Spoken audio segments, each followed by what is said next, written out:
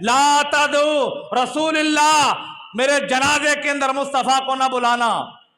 جب یہ خبر سنی باپ حیران رہ گیا کہ حضور نے ارشاد فرمایا ہے، آقا علیہ السلام کہہ کے گئے ہیں جب اس کا وصال ہو جائے، انتقال ہو جائے، مجھے بلانا، میں اس کا جنازہ پڑھاؤں گا۔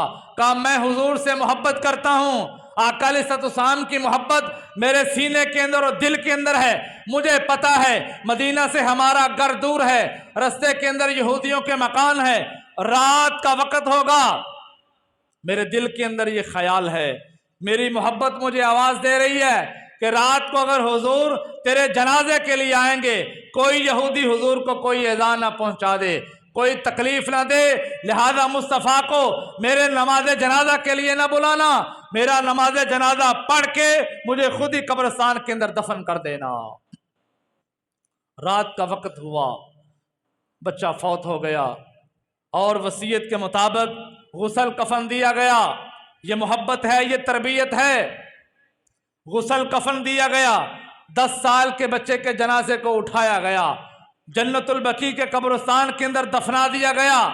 صبح فجر کی نماز ہوئی، میرے مصطفیٰ نے پوچھا طلحہ بن برہ اس کے جنازے کا کیا بنا؟ آقا وہ فوت ہوا، ہم نے اسے غسل دیا، ہم نے کفن پہنایا، ہم نے نماز جنازہ پڑھایا، قبر کے اندر دفن کر دیا۔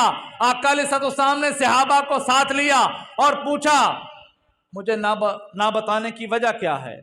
باپ سامنے آیا اور اس کے میرے آقا آپ نے ارشاد فرمایا تھا مجھے بتا دینا، میں اس کی نماز جنازہ پڑھاؤں گا، لیکن میرے بیٹے نے میرے سامنے ہاتھ، آقا علیہ السلام کی آنکھوں کے اندر آنسو آ گئے، حضور صحابہ کو لے کے جنت البقیع کے قبرستان کے اندر گئے۔